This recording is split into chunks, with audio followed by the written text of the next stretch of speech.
Bonjour, je suis Anne-Lise Pro et avec Judith Rémy, nous allons parler hypertension artérielle. Et nous allons vous présenter la formation que nous avons créée pour que vous protégiez votre santé. Judith, tu es cardiologue et réanimatrice. Tu es aussi thérapeute intuitive, donc tu t'intéresses particulièrement à l'origine des maladies.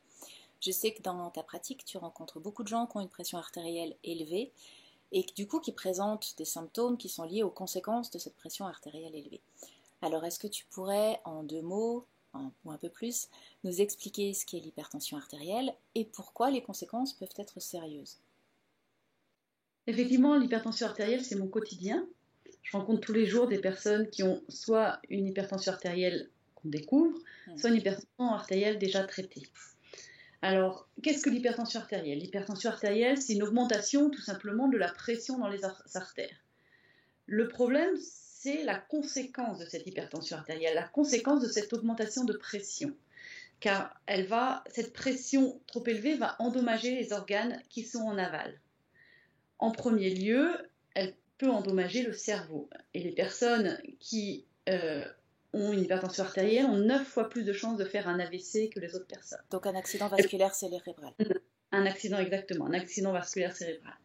Elle peut endommager à peu près tous les organes, mais prioritairement, effectivement, le cerveau, le cœur, les artères coronaires, les reins et les yeux. En fait, c'est une maladie qu'on dit silencieuse, c'est-à-dire qu'elle ne parle pas, elle ne montre, le plus souvent, il n'y a ni symptômes, ni gènes fonctionnels. Et donc, le problème est l'adhésion au traitement, car quelqu'un qui ne ressent aucun symptôme n'a pas envie de prendre de traitement, et notamment de traitement allopathique. Donc, j'ai été souvent confrontée à des personnes qui soit refusaient de prendre des traitements allopathiques, soit refusaient d'augmenter le traitement allopathique qu'ils avaient déjà, mais avec une pression artérielle insuffisamment équilibrée, soit des personnes qui avaient de nombreux effets secondaires à cette hypertension et nous avions un mal fou à l'équilibrer.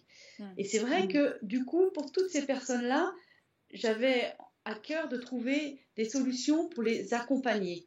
Bien sûr, le traitement allopathique a toute sa place, mais il m'a semblé logique d'apporter une autre approche pour aider à les stabiliser, à les équilibrer avec ce traitement. Oui, parce que tu t'es formé, enfin tu t'intéresses à de nombreuses thérapies complémentaires à l'allopathie, mais tu t'es formé à un certain nombre d'entre elles, par exemple à l'hypnose, à la cohérence cardiaque ou encore à la thérapie manuelle énergétique, c'est bien ça? Oui, tout à fait. Et comme je te disais, j'ai été rapidement confrontée à ces personnes qui, pour lesquelles le traitement allopathique était insuffisant ou non adapté puisqu'ils ne le supportaient pas. Et donc, apporter d'autres techniques complémentaires, soit sur le plan émotionnel, soit avec l'aide de la nature ou de la nutrition, m'a paru très vite nécessaire.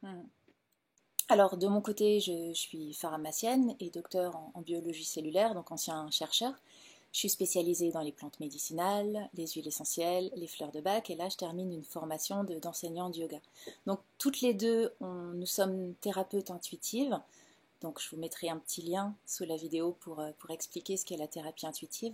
Et nous savons la place qu'occupent les émotions et puis aussi tous les processus inconscients dans la création des maladies. Et donc, forcément, dans la guérison et dans le bien-être en général.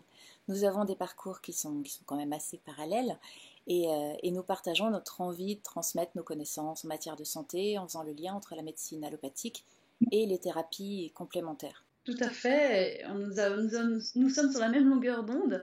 Et d'ailleurs, moi, j'avais déjà, depuis plusieurs années, répondu à une attente des personnes ayant cette pathologie. Et j'avais mis en place un accompagnement émotionnel, d'une part, mais aussi un soutien avec des fleurs de bac, de l'aromathérapie, de la phytothérapie. Il s'est avéré que ça a été très efficace et que les personnes se sont senties beaucoup mieux, non seulement avec une amélioration de la pression artérielle, mais aussi dans leur quotidien, dans leur qualité de vie. Ouais, tes observations, là, ce dont tu es en train de nous parler, ça a été aussi observé dans des études. Par exemple, dans l'étude InterArt, qui a été menée sur 30 000 personnes quand même dans 52 pays. Elle avait été publiée dans The Lancet, donc une revue médicale et scientifique en 2014.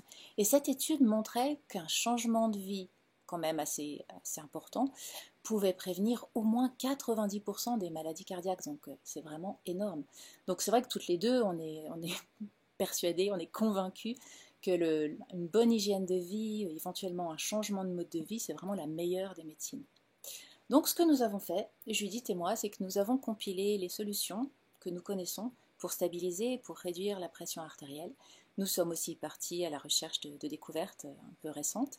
Et puis nous en avons fait une formation pour que vous expérimentiez sur 6 semaines ces solutions, mais surtout pour que vous les mettiez en place de manière régulière dans votre vie. Nous y avons inclus plusieurs choses.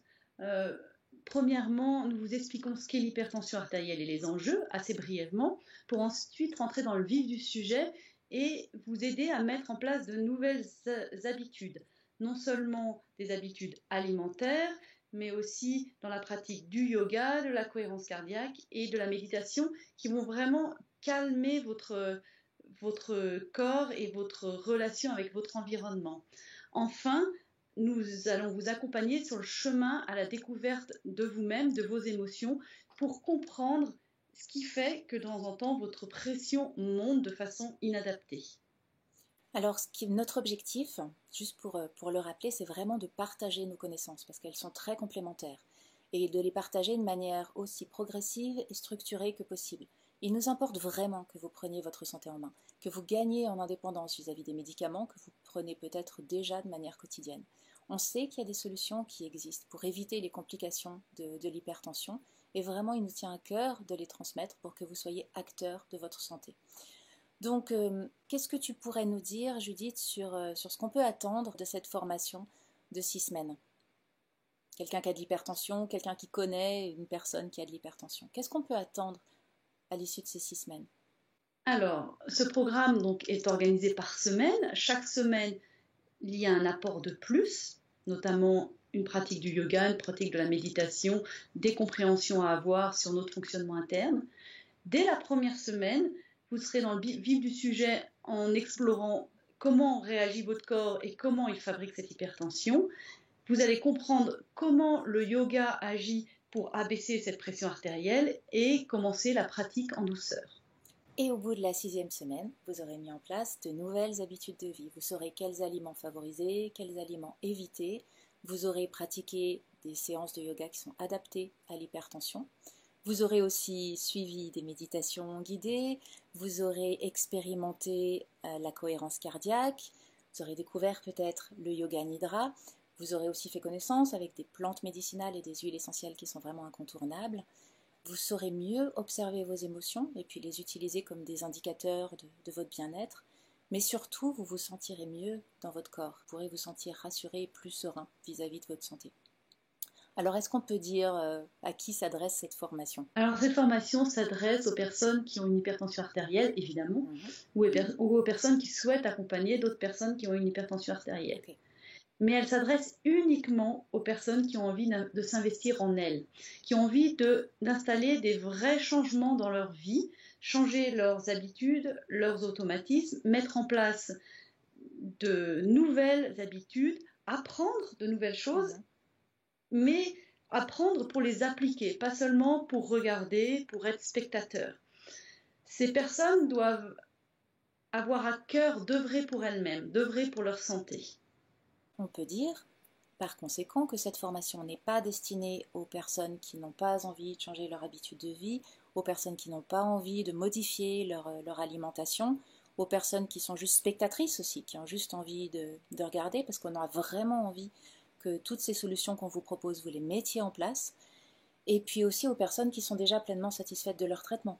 Complètement. Parce que ce programme demande une vraie implication, il demande du temps, et il demande une envie d'évoluer et de changer ses habitudes. Car au cours de ces 6 semaines, on va vous emmener avec nous pour que vous pratiquiez le yoga avec nous, vous méditiez avec nous, vous changiez votre alimentation, vous cuisiniez et que vous alliez aussi à la rencontre de vos émotions. Alors, prêt pour l'aventure ? Nous avons vraiment hâte de vous retrouver dans la formation pour démarrer ce nouveau chapitre de votre santé. À tout de suite.